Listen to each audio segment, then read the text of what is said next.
Sasa tengene tajonda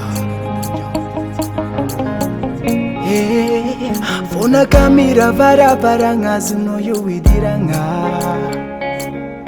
Iza miaza kotono yutananga Mandusu karibwa Zachimala imba inye Oh, ano indesi kwa ngabu angabo Fansi kama kiva kilangi chanagata lakintai Ifamzara fitiamba ulafti lakinye Fano yuwo noluwa viko tapindoa Fabia mino yuzachanora For if it is away out of Yahweh, aminoza miva Kofitia zengi mise uza aminoza dala Sama vita mangari lamba no kocho aminoza miva Kofitia zengi mise uza oh aminoza dala Validé, validé oh Fitia bakono validé oh Comme c'est nos autres Validé, validé Itabako no validé Comme c'est nos ma area Tiveria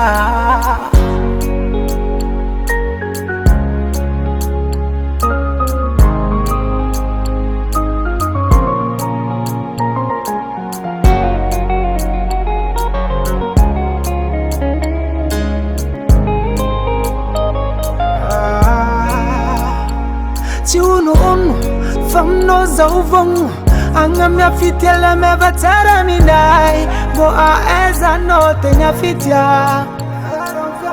Arenga kacha no angabo mlevite koza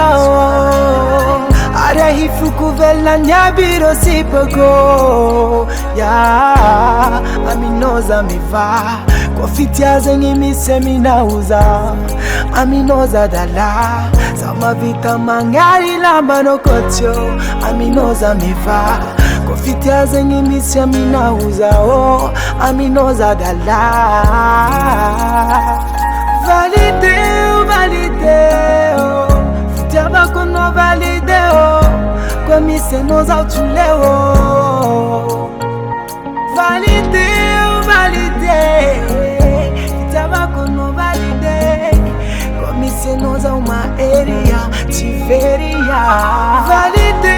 validé oh Fitabako no validé oh Comme c'est nos autule oh Validé, validé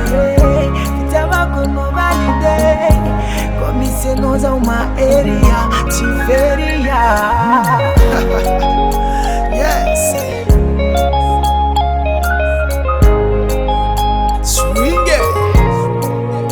Yo, big respect à l'ICG Production. l'ICG Production. Les grands managers, Marco Andy, Music State, les guitaristes, Sylvain. Big respect, mais encore big up.